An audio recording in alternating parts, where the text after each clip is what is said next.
Hi guys, before I start actually, just want to show you my favourite non-alcoholic beer, Heineken Zero. A few rugby games on today. I'm going to Australia against Ireland tomorrow and I am absolutely over the moon. I have a few Carlsberg and Heineken glasses, but my Birra Moretti one is my favourite. Don't judge the pour. Oh, there we go. Give that a little top up now. Also, to anyone Irish out there, have your say, go out and vote before it's too late because, well, I suppose by the time I upload this video, the votes will all be counted. But, yeah, if you haven't voted, nothing's going to change, right? So get out there and do something. I'm so excited to get in and vote. It's the first time down in Wexford that we've actually voted because we had to register down here first and foremost. Hold on a sec, let's get this right. But yeah, I think I was looking at something there and it was saying like only 40% of people were voting in the whole country. And now it's, what time is it now? Jeez, it's 9:15 here on Friday the 28th. So sorry, Friday the 29th, what am I saying? So obviously you gotta get it in the next hour 15. So shows the level of apathy in Ireland at the moment though, doesn't it? I mean, like, trust me, I was like that as well. But this is a general election, so we need to do something about it, you know what I mean? Can't complain if we don't have our say, you know what I mean? But this isn't a political channel, so don't mind. My brother just popped in and yeah, you know, as brothers do, you know, and they're oh, so I'm not going to even say what he was doing. If you know, you know.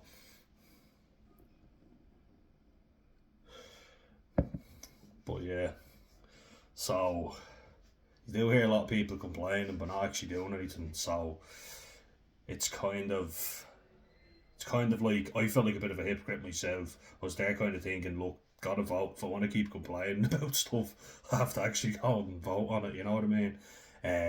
Because I know we've a tendency to whinge but not actually get anything done. So you can't say, oh, it's terrible, and then not have your say when it's given to you. That's the whole thing of democracy. I'm not going to say who I voted for on this, but let's just say I'm a big fan of Mary Lou McDonald, and I'll leave it at that. But what I wanted to get into today was touching on the Conor McGregor and Nikita Hand trial. Tried making a video earlier, and my god, it was shit out there. It was absolutely mad, absolute fucking madness. To be honest, like the rain was raining sideways, like Ollie Williams and Family Guy. The wind was hitting it, and then it was blasting me in the face. So, camera wasn't working. Safe to say. Top that up there. It's almost ready. But this is a very sensitive subject, isn't it? So what I actually wanted to start doing was to make a video on toxic masculinity and toxic femininity as well. There we go, I'm getting all those T's in. I didn't trip up this time. Because I think we hear toxic masculinity all the time, but it's like, can't women be toxic as well, you know? So kind of, I think this is the fairest thing to do. Now I made a video before talking about, I really didn't want to get into the character of Nikita Hand, but I also thought to myself, I don't want to be someone who hops on a trend of kind of going and shitting all over Conor McGregor, because obviously that's popular at the minute, and with good reason, but you just ask yourself how many people are doing it just to be as part of a trend. Now I'm sure there's a lot of people who think he's a prick for what he did, you know, but take a sip. Lovely. I love a bit of Heineken Zero if I'm not drinking alcohol. Might have one or two at the game tomorrow, but we'll see. But just kind of got me thinking because you don't want to really be just hopping on a trend and being a little biased. You know, you want to kind of be coming at it from point of view of how the hell did that situation happen in the first place? And I think if you say toxic masculinity, like what is the worst part of being, like what's the worst part of being a man? Um, what's the most toxic thing about men? And who are toxic men, you know? And who are toxic women? So let's touch on both those things because it's not as if one is all good and one is all bad. Both guilty, in my opinion. Um, so like let's start with our favourite toxic masculinity, and let's say that let's just say what it is right off the bat. Let's go and say, what do you think of when you think of that term? So for me, what I think of is, you know, some fucker that bursts into the room and he's really loud, he's drawing attention to himself, exactly what Conor McGregor does. But it's all, oh, look at the state of your shoes, nice shirt, no, you want to lose some weight, pal, you would want to lay off the donuts there, pointing out your flaws instantly. That's something I really notice. That's a very toxic masculine thing to do, where, you know, someone who comes in is real cocky and arrogant, but they'll point out your flaws, they'll try and knock you off your game. Because when you got these toxic type of personalities, particularly in men, it's all about, you know, like getting one up on you. So like think of the equilibrium and think, I don't just need to big myself up, I've got to push you down as well. Tipping the scales. But yeah, it's like, I don't just want to big myself up, I also have to shit all over you because I need to make sure that you are not my competition. So make you as weak as I can.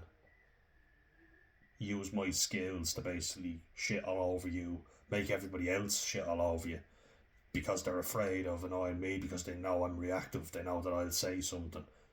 If I don't get my own way, I'm quite childish in that regard. So it's really, it's that guy who comes in and just makes everyone feel like shit or feel like I have to side with him or else he'll do this, he'll do that. Um, it's very easy to say I'll recognise it if it happens and I wouldn't tolerate that shit if it happened. But it's another thing to actually deal with it because it comes right at you in my yeah poor choice of words, but you know what I mean. Like they'll just come in to the room and basically set the ground rules. It's like, you know where you stand, you're below me, never forget that. I am above you in every way. I'm more of a man than you. You are a weak coward. You know, you don't have the backbone to stand up to me. And if you do, actually work up the courage to do something, I will make your life a living hell. That's what I think. That sounds like a lot like narcissism, doesn't it? But I mean, that is a very toxic trait to have as a person. So, it's something I've experienced a lot of. I have to do that after every sip. But yeah, it's a really nasty thing to have, where you just are nervous. You know, you're on edge. That's something that you don't even like. You don't necessarily have to be a narcissist to have this stuff, right? Because that's a word that gets chucked around a lot. And I'm no psychiatrist or psychologist, and I'm not talking about, you know, diagnosing people, because I'm guilty of doing it myself, of going, oh, I think that person has psychopathy or sociopathy. Is that person borderline? Is that person narcissistic? You can notice toxic traits, and that's kind of what I can give my own personal experience on. But it's that real boisterous type of guy who's like, oh, look, stay you, you want to lay off the donuts, look, you're looking fucking terrible today. Oh, I'm gonna absolutely whoop your arse in a game of tennis later on, or my team's playing your team in rugby or football. you're gonna lose. You know, your team is shit, or even could be something as simple as I'm a Man United fan, you're a Man City fan. It's actually a true story about me and a mate. I'm a City fan, he's a United fan. Um, but if City win, I don't really feel the need to rub it in his face, but he'll let me know if City lose to United. I kind of go, fuck it, you know, I don't really care because I'm not the one playing, so it's not as if I'm actually out there on the pitch doing anything. You know what I mean? Um, but like when actually in a rugby game, I remember this before. Like we ended up playing on the same team, played in the same team in school, and then I ended up joining his club. But before that, like every time I would play against his club for my club in Dublin, and a lot of the lads in school weren't even playing in that team, but that was the club they usually played for, and they were all giving me grief because they beat me, and well, their team beat me. I was actually playing, they weren't, but by virtue of the fact their team beat my team, you can imagine they were all laying into me, which isn't a nice thing. But that's not to say they're all narcissistic. That's to say that that's something lads like to do, and especially I think that's how you disguise it. You know what I mean? Because it is something lads like to do, but there are some lads that'll take it a step further, and that's how they get away with it. Because as lads, we do like to, bring people down. We like to bust each other's chops, as you hear in the mafiosa movies. Why you busting my balls, Johnny? But where it gets toxic is where someone is constantly having you on edge, like you're literally shitting yourself. That if anything you say can and will be used against you in a court of law, essentially, it's like these people aren't content to just let you be.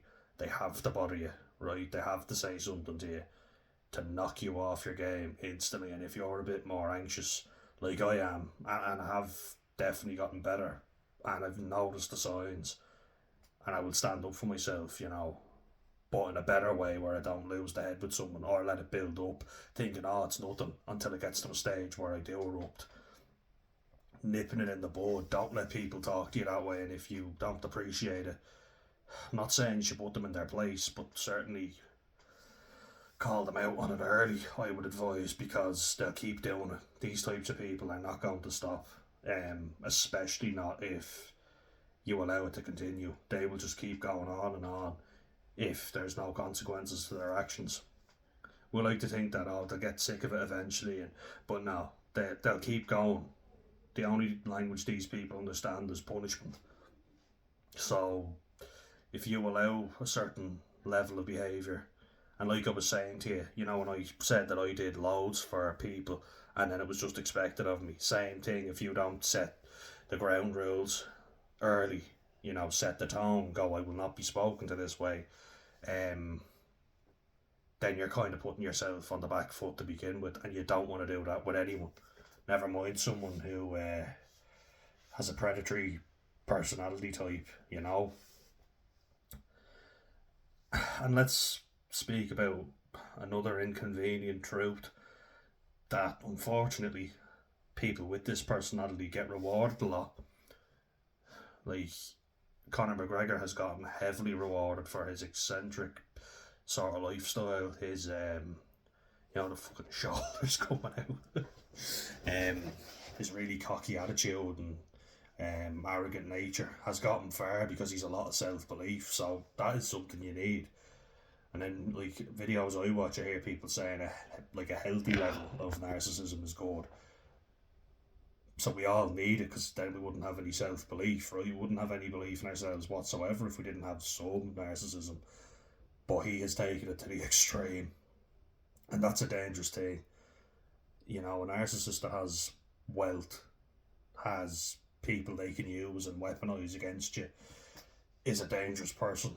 And you look at people in Wall Street, like if anyone ever saw the movie Wall Street, Money Never Sleeps, or the movie before that, both movies have Michael Douglas in them as Gordon Gekko, but you see Charlie Sheen as Bud Fox in the first movie.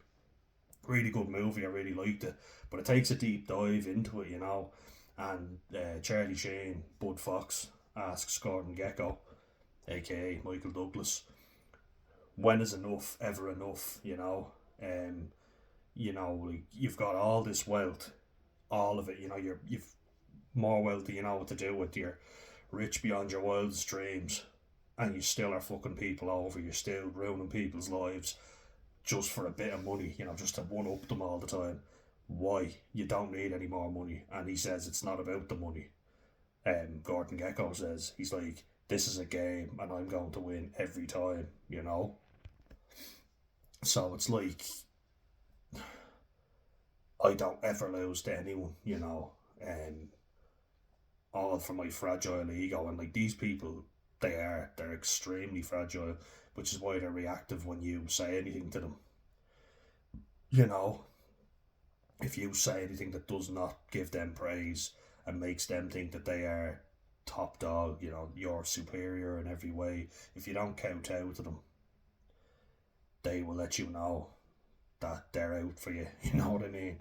It's like it's just someone that you'll come away from thinking, I am exhausted after dealing with that person. I fucking hate dealing with them. They're a prick. You know, you're a real arrogant fucker who comes over to you, thinking that they are the best things in sliced bread. Um, and then you might have an experience this person once off and then it stops, but very unlikely, you know. And as I say, these people get rewarded because they're brass and they're bold, you know. A lot of us would think, Jesus, I wouldn't have the balls to ask that question because I think very little of myself. I wouldn't have the balls to ask for a promotion. You know, I wouldn't have the self belief, even though I'm doing the job well. I wouldn't believe in myself enough. Whereas they'll just go in straight away and demand it. You know, they're like, I know what I'm worth. Give me this. I want this, or I'm leaving. And they know it. They just have the self worth about them. They have a cockiness. They have a very how do you even put it, infectious sort of personality where it's like, oh my god, I wish I had the confidence of that person, and you want to be more like them. And then that's, you're kind of thinking to yourself, that person, you know, is someone to be admired because they get shit done, they have belief, they're a team leader, they can get rewarded. And I think a very current example is Conor McGregor with the vast wealth that he has, you know, and he can have his pick of women. You know, that's the thing. But his reputation is well and truly fucked, I think, at the minute.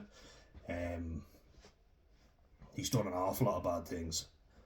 But you like to think to yourself, oh, eventually it'll come back to bite him in the arse. And I mean, it seems to have in this instance, but you do have to wonder, don't you? You're kind of there thinking, will it really? I guess like people are pulling out of deals on him on proper 12 now. His whiskey wouldn't have been my favourite now, I'll tell you that for nothing. But I wouldn't have been drinking it anyway because of the taste. But that type of behaviour gets rewarded, like the amount of gobshites going around Ireland going, yeah, all the fucking, and that laugh, like, yeah, yo bro, all that shit. There was already a load of Muppets going around, and now there's even more of them who wanted to be the next big Conor McGregor. A load of Dublin lads going around, you bro, yeah. I'm going to obliterate you. Just look at the lack of remorse, like, after what happened. Like, even if, whatever you believe about that court case, the fact that he is literally slagging off Jake Paul in another video and talking shite to him and making jokes about being unfollowed. Like, you might say to me, well, maybe he didn't do it and that's why he's got nothing to be remorseful about, if you're going to make that argument. It's a messy fucking case, so I mean, I don't know what to believe. He's definitely got the capability and he has the past. So he's the capability to do it. He has a history of violence. He's a fucking fighter, so that's what he does for a living. He's known to take drugs. And like, if he's this highly egocentric, narcissistic fucker, he's not gonna take no for an answer. I want, I get. That's the way he sees things. And it served him very well. You know, it's a high reward type of thing. And sadly, there are a lot of people out there who will fuck you over and not give it a second's thought. There's a lot of bad people out there, and you think you'll spot them like immediately, but they hide it very well. They rope you in, and then they get you. That's the most dangerous. The fella who can convince you he's not a bad guy, and then next thing you know, bang, he has you. And it's sadly, we give into it. We allow this sort of behaviour, and we don't punish it, we don't call it out, because we're afraid, we're afraid to upset people in power. And someone who has this lack of remorse, this ability as well to hurt people, where he's extremely good at fighting, you're kind of like, alright, he's a dangerous individual. And I even had this friend before, like when we were living in Dublin, and I was quite young, would have kind of not cut ties with him. Like, it's not like we had a falling out, we both liked rugby, and we'd chat about that. But he went to a big private school in Dublin, not too far actually from where we lived, surprisingly, and I went to a different school. And so we just drifted, we stopped being in contact at around 12, 13. But he was very much that cocky individual, and people said it before. Like, we were friends and all, but he would definitely let me know that he felt he was better than me, Like, when our teams would play each other in rugby, it was like, you will never win, your team just will never be good enough, like, you will never win, all this stuff. And then, like, when we met each other a while later, he'd always be alright to me one-on-one, but when other people were around, he definitely made a point of bringing me down, which is quite a predatory style thing to do, in a narcissistic sort of way. I am better than you. Oh, I've just made fun of you and you did nothing about it, or you're stuttering, but I'll make fun of your stutter after that because you're obviously anxious. You're like, fuck you. But it was like a rugby trial, and I was just like, oh, we haven't seen each other in ages. I had a bit of, I was trying to grow a beard, and I always wanted one. Now I've got, it's alright, isn't it? It's not bad, but it was like, oh, nice fucking puby beard and all. Basically trying to, make a joke at my expense, and I was like, oh, nice to fucking see you as well. But you see, that kind of way of, we've only just started talking to each other. My instinct isn't to see what I can slag off about him. It's just, oh, I haven't seen each other in a while. How have you been? But his instinct is, oh, bring this fella down. And he was always like that. But as I say, it wouldn't be nearly as bad when we were on our own, Just get that now. And just pop the cap back on it,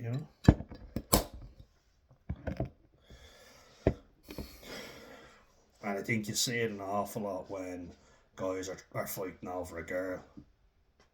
It's definitely a thing where I want to show that I'm better than you. I'm a better suitor, like, it's kind of like a medieval thing. We think we're so modern, and we're still very primitive, to be perfectly honest.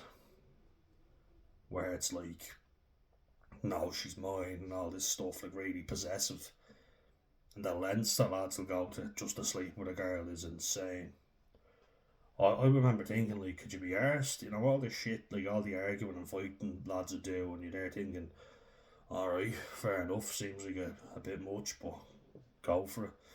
And I'd kind of be there going, if I like a girl, I'll try it on with her, like, go over to her and chat. I don't mean try it on as in, turn on the charm, but, trying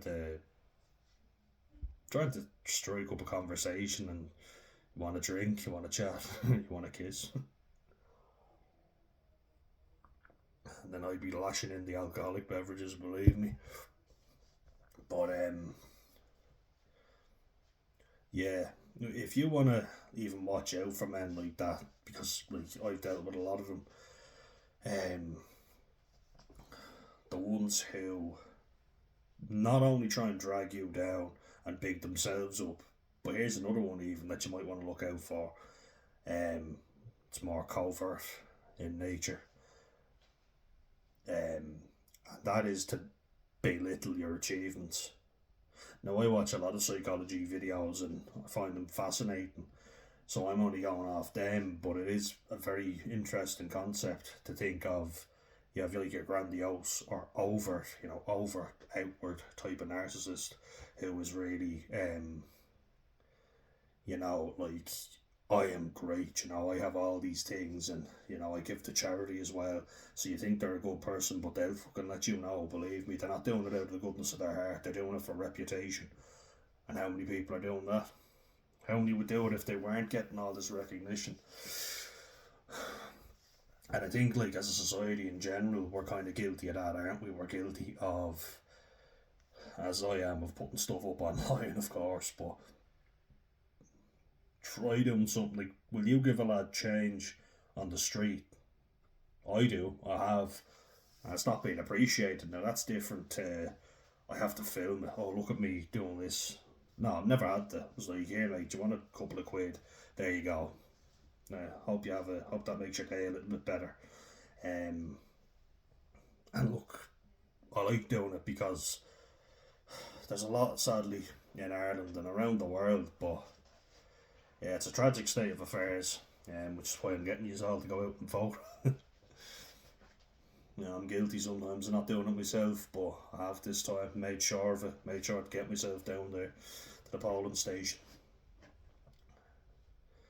But then, like, there's another type of personality that doesn't have to be outward and, look at me, I'm a die wonderful, my children are wonderful. My son is, and only showing the kids' achievements.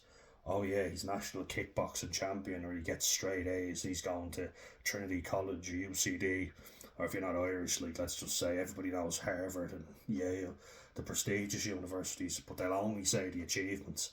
And if you look at it carefully, it goes, oh, he's such a good dad, look at him bigging up his kid.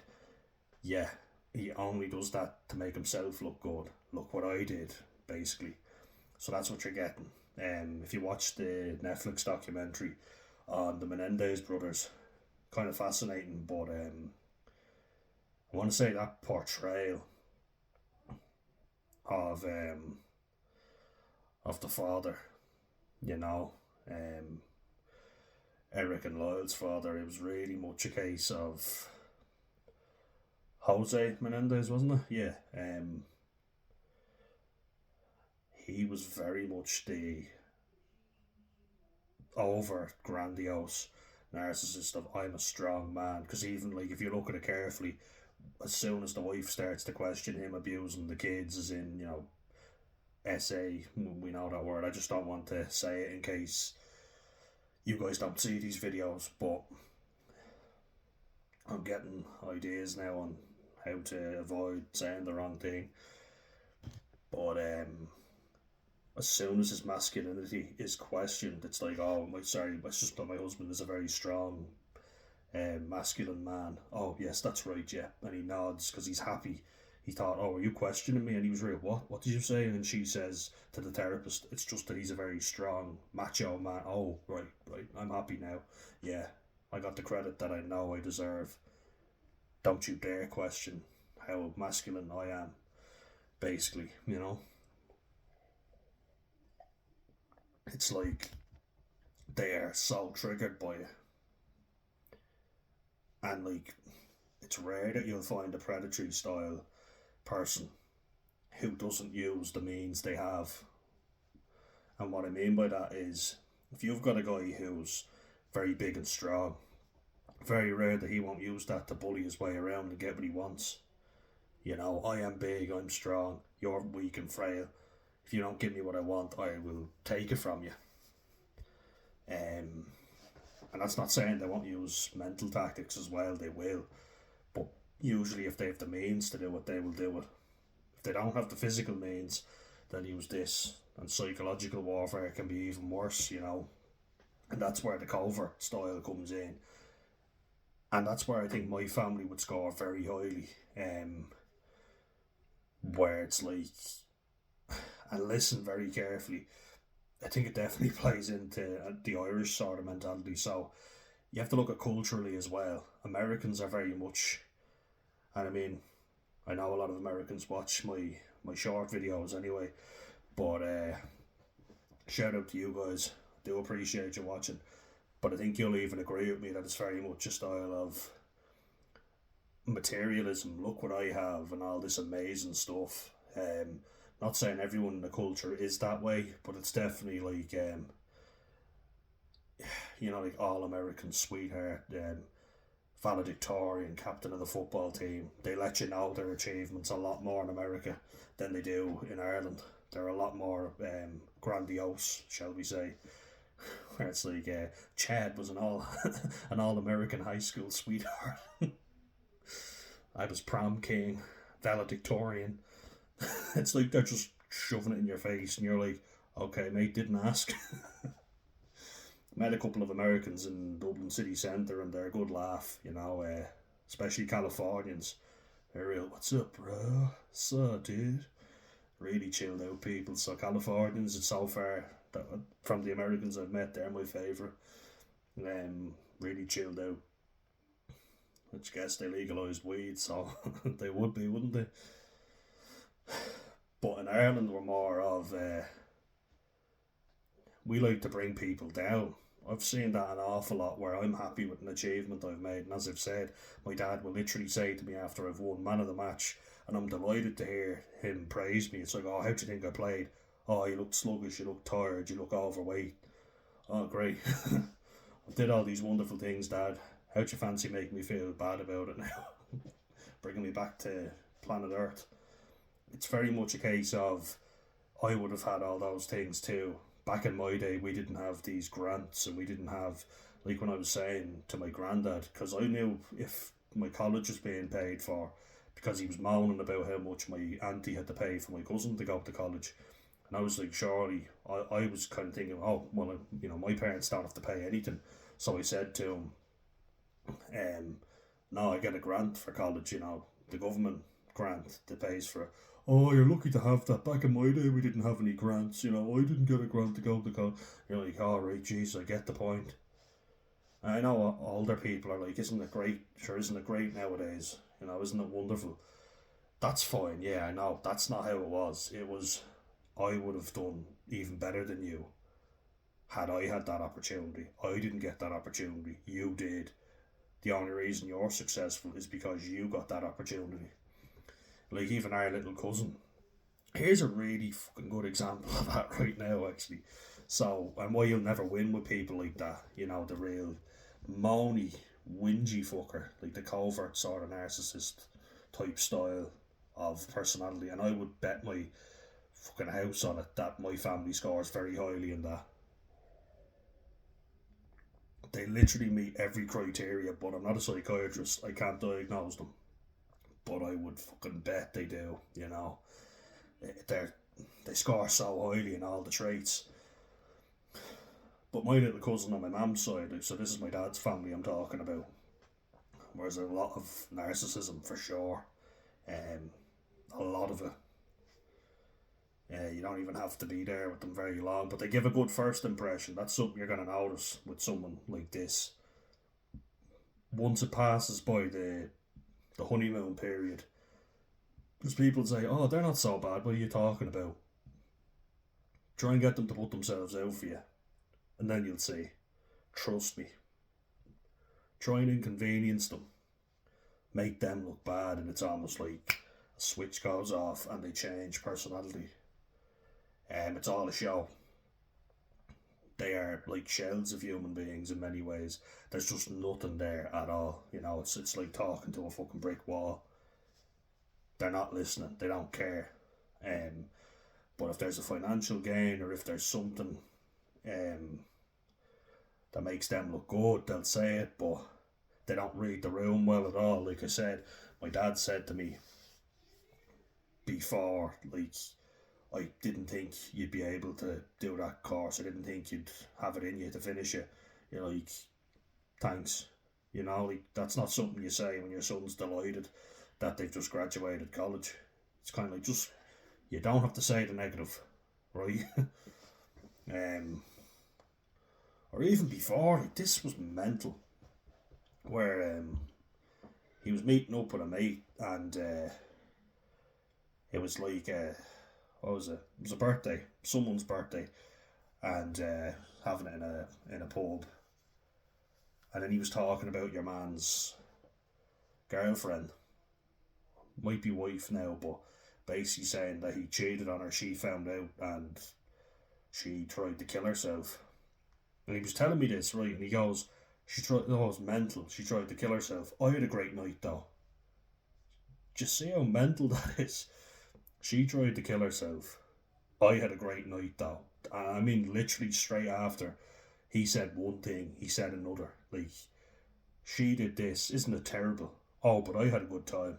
And I brought that up with him thinking, Jesus, like you said on the phone, she tried to kill herself, but you had a great night. I hope you did. Kind of trying to insinuate that that's not a normal thing to say. It's like, fucking hell, that's dreadful. That takes precedence. Is she alright? Is everyone okay? And then he was like, oh no, but I did have a good night, like seriously. And I said, yeah, but do you not realise that that's not a normal thing to say after you've just told me that someone tried to end their own life? How are they? Like, what happened? How are they now? You know, this is like weeks after the event, and I brought it up with him again. I was like, well, how is she? Tell me. Normally, what you would do is say, yeah, she's in the emergency room. You wouldn't go, I had a great night though. Did you know how mad that is? And me and my brother were there, and I said, Sam, look at this for a second. I was like, fucking hell. This is insane. But it did not register with them when I brought it up that this was not with my dad now, that this was not an appropriate thing to say after you've just told me someone tried to kill themselves. But I got sidetracked again there, like I always do. But I'm going back to this. So my little cousin on my mum's side, good rugby player. We went to see his game. He's very good. And he was getting Leinster trials and doing very well. Got a leg injury. And my family, on both sides of the family now, are very much a case of, oh, well, they'll never play again. That's the end. They're very doom and gloom. You know, there's nothing you can do about it. And I get that real impression in Ireland where we do a lot of complaining, but we don't actually try and resolve the situation, you know, and that's a sad thing to say, but it's not very proactive. And I think that doesn't serve us very well. And with them, like my auntie was saying, oh, he tore his Achilles tendon. He'll never. Sorry, no, jeez, what was it? Oh yeah, he did it in his ACL. Um, so an ACL injury is a big injury in any sport. Um, you know, literally like the back of the knee. So like when it's almost like, say if you think this is the knee, and very often when it happens is if someone is like, that'll be the kneecap, and someone hits you in a tackle and it jars and bends back too far. It's a bad one. An ACL tear is like a career ender. But my granddad was there saying, oh sure, he got a bad injury and he's not playing at a great level, is he?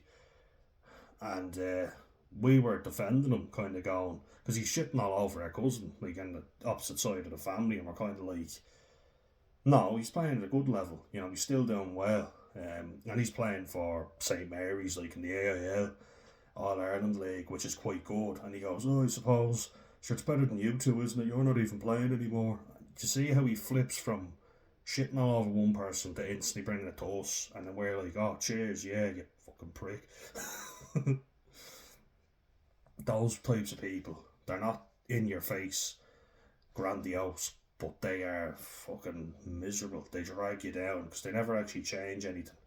It's very much a case of, oh, the world's terrible, if I only had this opportunity, but they can be given every opportunity under the sun. They'll find the reason why it'll fail, why they can't do it. These are people who do not put themselves out. Like when I talk about the man in the arena, when I was talking about that, the spectator that shits all over you or tells you how you could have done something better, that is a narcissist. A narcissist is doing so well. They are basically going, "Oh, you failed in this regard." But a covert narcissist like that will go, "Oh, if I was as big and strong as you, I could have done better." You're kind of there thinking, "Shut up." You know what I mean? It's like you're not, and you've got to work with what you have. I've learned that so much. Um, so it's just the way like men can be toxic, and the way I've experienced it a lot with the men in my family, unfortunately, where it's like, "Oh, well done, you made me look great," and you see it. It's like you get rewarded when you do well. You make me look like a fool. "Oh, you prick, you're fucking terrible. I'm going to punish you now." But we also see in the media how, look at the likes of P. Diddy, there's a name now to throw out there, and how he abused his position of power so much. Jesus, the stuff he was up to was insane. Need I say more? I think you'll all know what happens there, but how many people are choosing who could have stopped it? Loads of people are choosing to play the victim rather than actually say, "I could have done something and I didn't." So you gotta ask yourself. Toxic masculinity is also using very, very toxic measures. And I would have, again, you can use playing sport for so many of these analogies, but for me, it's the big dick energy type of coach where he's like, you're letting the team down, you're shit, you got to do better, you're dragging us all down with you. This real negative stuff of stop being such a handbag, get out there and play, stop being a big girl, go on, stop crying. And you see it, like even now, okay, this is the reason I stopped playing, as well as everything else. Like, obviously, my fucking, like, look at me. I'm after putting on a lot of weight. I'm not nearly as fit as I was, but I just couldn't believe how pathetic some adults were playing. You're enjoying it, you want to enjoy it, and they are ruining it for kids because they are just so fucking pathetically childish. They can't let their own ego get out of the picture, or they're letting their own ego get in the way of everything. And evenly coaching now, we've only had this problem now this week, and I'm not going to go into too much of the gory details. Gory rugby club. I actually have my. Let's see. I'll show you my socks. I have them on now. Up gory. My rugby team down here in Wexford.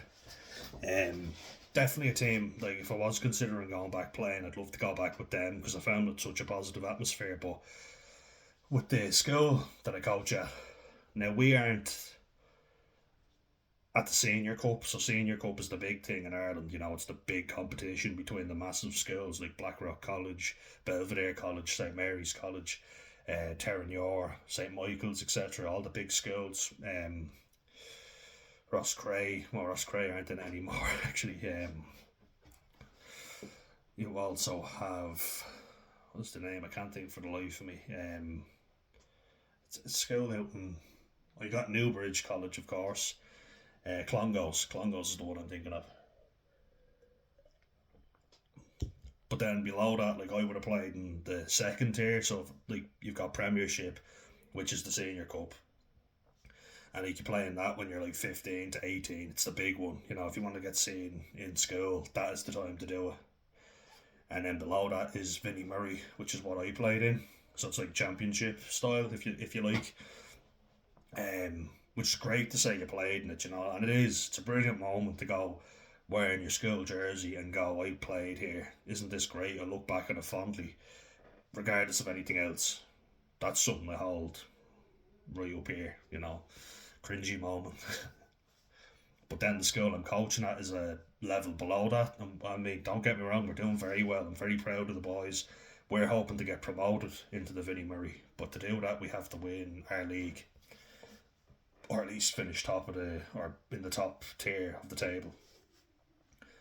And there's this school that are just not willing to play ball. So, like, the way I see it is, if a school contacts us and says we can't play this date that we are arranging to play, would you mind doing it at another date? And if we can't, we'll say sorry, but would this date work for you instead? Because we've got lots of sports.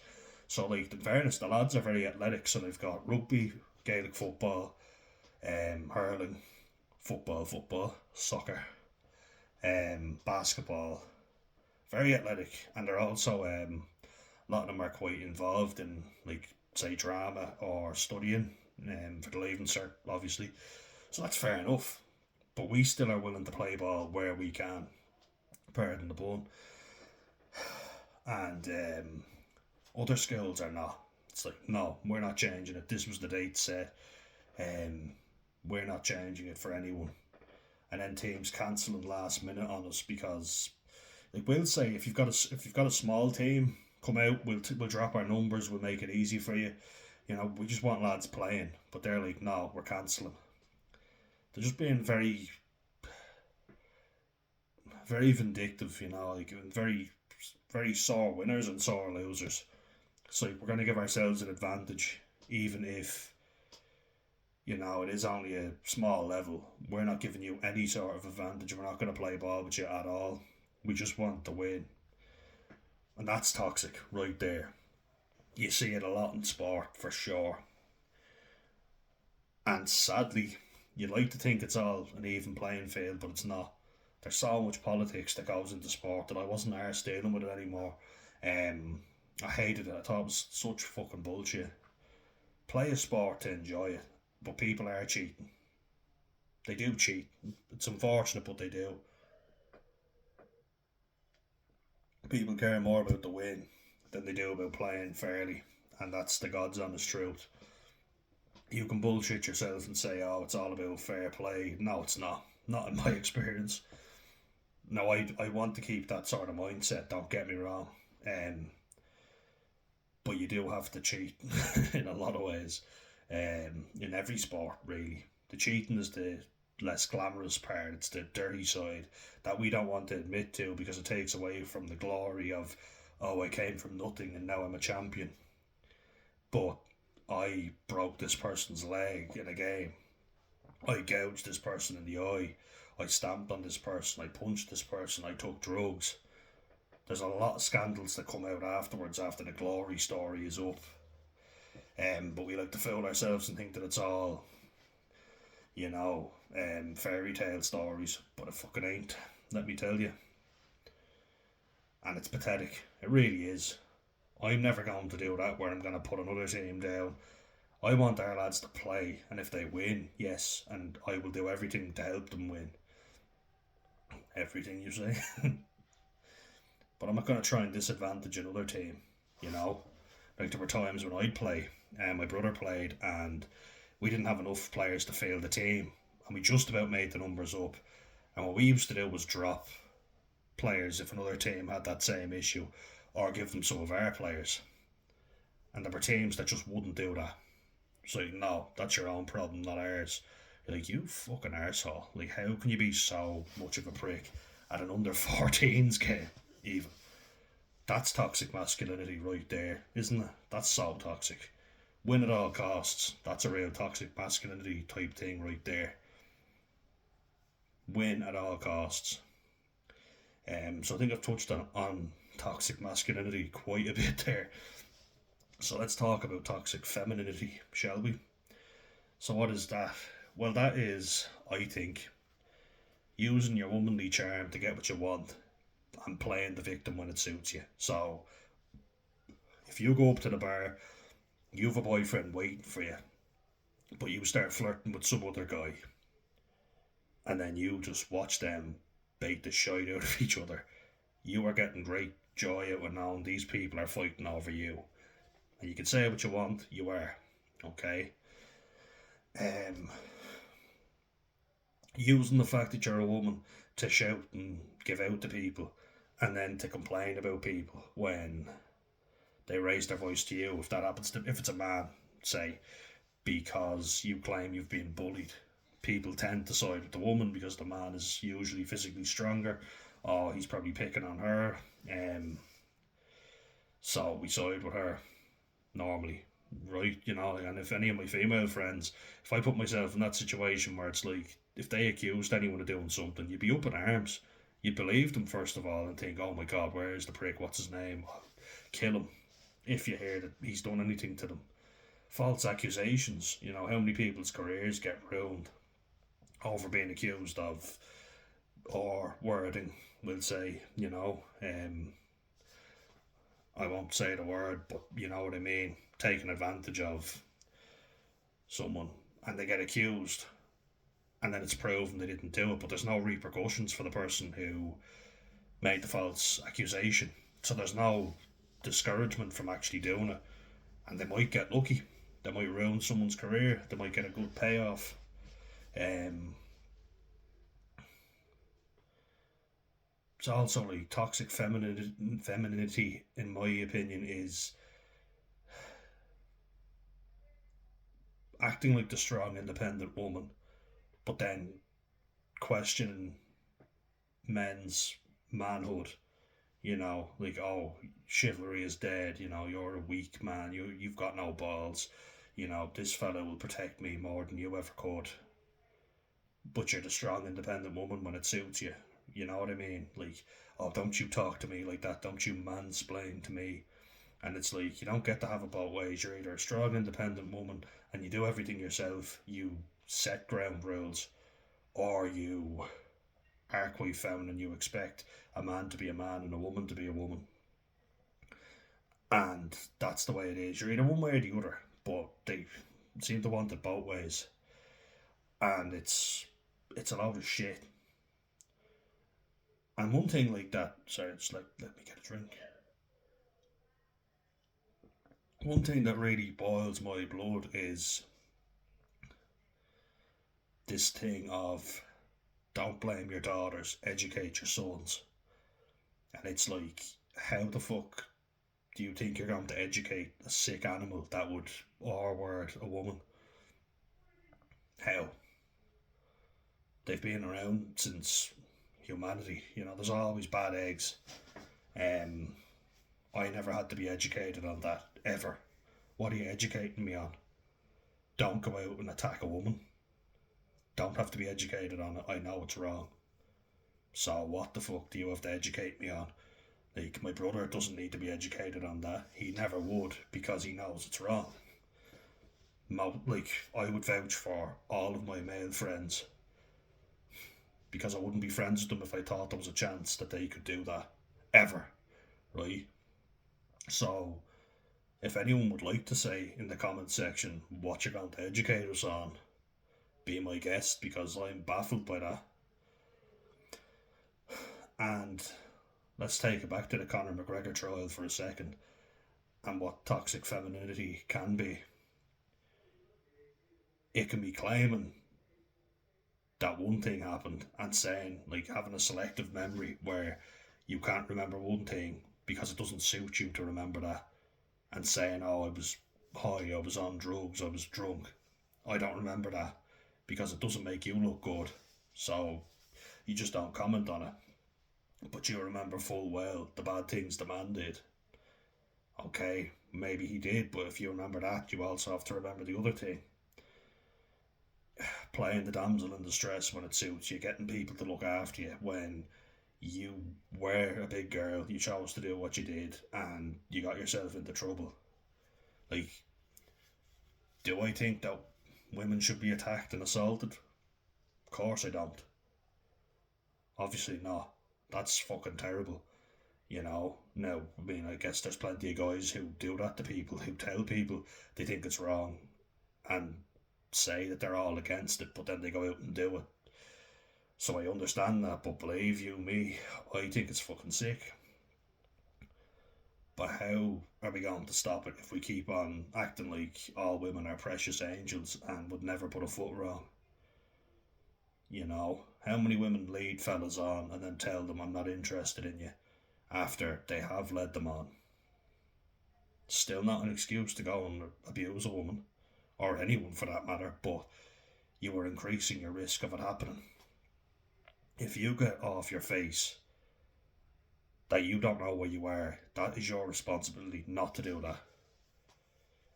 You know, you have an obligation to look after yourself, but to not also expect people to pick up the pieces. And also, when you have an opportunity to avoid a bad man who you've been warned about, you should take that opportunity and not go back with him or do whatever. You know, you have an obligation to look after yourself, but you also have an obligation to not play with people's emotions, right? You play people off against each other and to, get what you want. Because like I said before, how many women do you see going out with drug dealers and they know that their boyfriends are drug dealers, they're scumbags, but they choose to keep going out with them? Why? Does he get you a fancy Gucci handbag or whatever? Lovely, great, but he's a scumbag. And you think that guy is going to love you and care for you if you need him. Or you've a fella who's good, dependable, nice, does everything by the book, is a good, upstanding member of society, but he's too boring, he's not exciting enough for me. I need excitement in my life. I deserve this, I deserve that. And that's a thing I hear an awful lot that I think is very. It's toxic in both genders, but with women, it's like, you go, girl, you are the best, you're a powerhouse, you're a fucking blossoming image of femininity. Whatever you want to fucking say, it's bullshit. Whereas men are shot all over and kind of told, you're a fucking scumbag, you're a little pervert. Everything you say is wrong because you're a man. Don't you start, mansplaining to me. Don't you start being being aggressive towards me. Like, why can't we admit that what happened in that Conor McGregor case is wrong, but also acknowledge that she did a lot of things wrong as well? Namely, sending him pictures if she wasn't interested in him. You don't do that. Don't lead a fella on. Don't lead a fella like him on. He is not used to not having his own way. He wants something. He will fucking go for it, Like I say, he's a ballsy, arrogant fella, so he's not used to you saying no. And then, like, you think she was on a 3-day bender, so I've done that before, and it's, you're in bits. You don't know where you are, right? 3-day benders, fuck, terrible. But I was with friends, so at least they knew I was okay, and I'm a big fella, so most of the time I'll be alright unless I'm an absolute gobshite. Because we want this to stop. We don't want this to continue. But I think there's a very bad and dangerous narrative coming out where it's like the man is always in the wrong. And that's that, which makes the woman great. No. How could she have done better? How could she not get herself in that situation? You don't get yourself in a situation like that if you listen to your gut and don't lead a fella on, and you don't let him buy you drinks if you're not into him. Because say what you want, if you lead a fella on, you let him buy you drinks, you let him sit over with you, you're basically giving him the impression this could lead to something more. And if you get to know him, you don't like him, fine. But you don't lead him on and then keep leading him on. Go back places with him and then tell him, oh, I want to leave him, bye, I don't like you. Now, if he's a good fella, he'll accept that. But we know there's a lot of bad men out there. There's a lot of men out there who are good but are miserable. They don't know what to do. If they're too sensitive, they're a weakling. They're a nice guy. They're a pushover. If they're too domineering and macho, they're abusive. They're misogynistic. And then you don't like those things, right? Women say this, but then they end up with a fella like a Conor McGregor. Or say, I don't really know as much about it, but John Jones has had a few things said about him. Now, he is a big fucking man. He's a big, strong man. Like, if he gets angry, you are going to be in bits. Like, most men would be covered in bruises and blood if he decided to lose his shit with them. Um, there's a lot of these cases where you're thinking, these guys have a reputation. They're not good human beings. Why the fuck do you keep going out with them? You've got to look after yourself. Like, that's what we're saying to women. It's like, look after yourselves. Have enough self-respect to go, I don't like you. Thanks, but no thanks. You know, I'm not into you. And if that fella won't respect that, he's a scumbag. Say it to, like, if you're in a nightclub, say it to the bouncers or whatever. And I mean, if they don't fucking do something about it, I'd be amazed. But if you say, I'm not into you, sorry, I don't want the drink, or my boyfriend's over there, yeah, if that fella doesn't respect that, you've been perfectly fine, you know. Or you could just not be into the fella. Like, just because you're single doesn't mean you have to go out with the first guy who offers to buy you a drink. Absolutely not. Like, if a woman tells me she's not interested in me, okay, no problem. Even if we end up being friends afterwards, friend zone, I'm great at that. It's like, okay, you haven't led me on, you've made your intentions clear, thanks. Very good. But like, to go out with these fellas who just throw themselves around the place, you know, they go in, swanning in, thinking they own the place, they put everybody down, and you think this fella's attractive, that he's domineering. I know he looks very self-reliant, he's very self-assured, he's very cocky. These people can unfortunately get to high places. These really toxic types of people, men, you know. Like, we have to ask ourselves why. Why are they rewarded for bad behaviour? Because women aren't just toxic, and neither are men, but there are so many cases happening. Like, to look at a case actually where the woman was completely in the right and the man was completely in the wrong.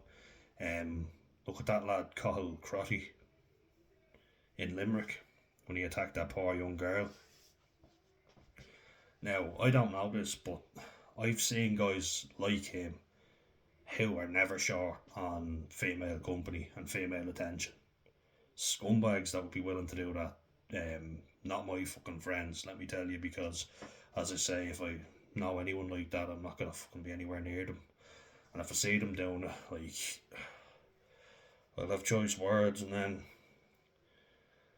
might lead to more, because I think it's disgusting to do that to someone who's vulnerable. But that poor girl was actually defending a gay man who was being homophobically abused by this fella and his mates, who also, like, let's talk about weak men right now, stood idly by while he bet the bejesus out of a poor young woman who was just trying to stand up for somebody who was vulnerable. So, like,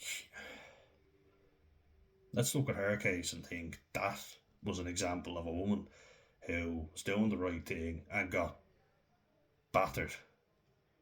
We need to protect our women. Absolutely, I'm fucking 100% with everybody on that.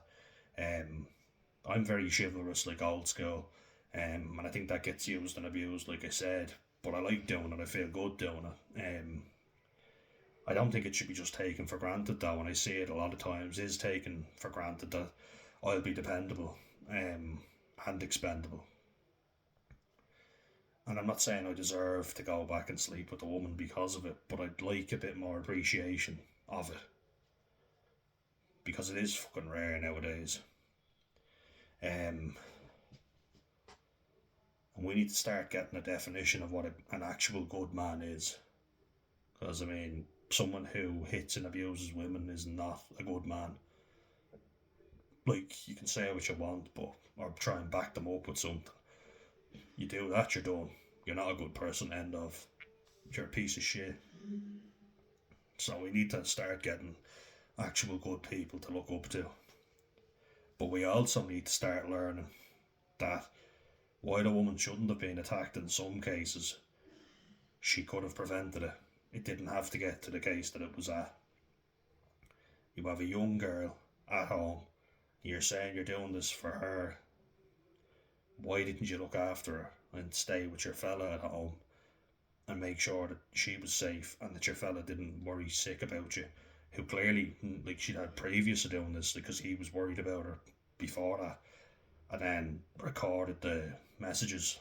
And obviously, there's a court case and all that. I don't want to speak as to people's characters. I'm just saying what I know. I'm not saying whether these. We know Conor McGregor's done a lot of bad things, so that we do know for a fact. Plus, I mean, he's gotten very unlikable. I actually would like to say I was kind of coming round to the idea of thinking maybe he's not as bad as people make out, but then I hear other things. Like I saw him helping a soup kitchen and feeding homeless people, so that got me thinking maybe he's not that bad. He went out and actually did something good, but he's got so many strikes against his name. It's hard to have any sympathy for him. But don't leave your group of friends if you're a woman and go back with a fella. Lead him on. He's a dodgy fucker, and then he attacks you. Don't do it. Don't put yourself in that situation. And if your friends are worried about you, listen to them. Like, I've said it to girls before where I thought, look, I don't like that lad. I don't think he's a very trustworthy guy. And it's been made out like I was just jealous that it wasn't me going back with her. It's like, that's not what I'm fucking saying. I'm worried about you. I don't trust this lad. And thank God, like, no girls I've ever been out with, friends or otherwise, have ever been attacked. But I've made sure, like, if I see a dodgy fella, I put myself in the middle. Like, mate, let him know I am there. I'm watching him like a fucking hawk if he steps out of line. It's even funny before when I met two of my female friends and they were going off to the dance floor. Now, I was with one of my mates from the army, Noel. So, like, I was fairly confident if anything happened, me and him would be able to handle it. And then I'd meet two other mates with us who are a bit smaller, but confident enough. But this dodgy looking older lad was dancing with the two girls. And I just kind of cut in ahead of him. I made a bit of a dickhead move, but I didn't really trust him. So I kind of blocked him off from them and he kind of wandered off. I was like, alright, crisis diverted. Yeah. So that's a deep dive, guys. I know it's been a long one, but it's something I think needs to be made non-biased. Both genders have the capacity to be extremely toxic, and we need to look at why that is, how it can be improved on, because I don't want to see women of any country, but being Irish, you have an innate sense of, I want women of Ireland to be protected and to be looked after.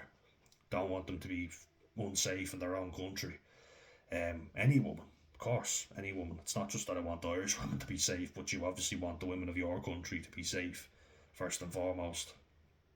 And I'm a nervous wreck when I'm around my female friends, because I'm like, oh, that prick, he looks dodgy, I'm like, relax.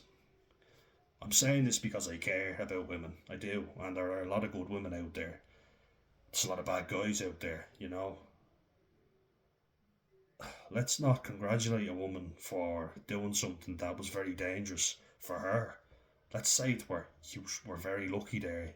You should have been more careful. That's the only reason I'm saying this. Because you don't put yourself in that situation. It's like,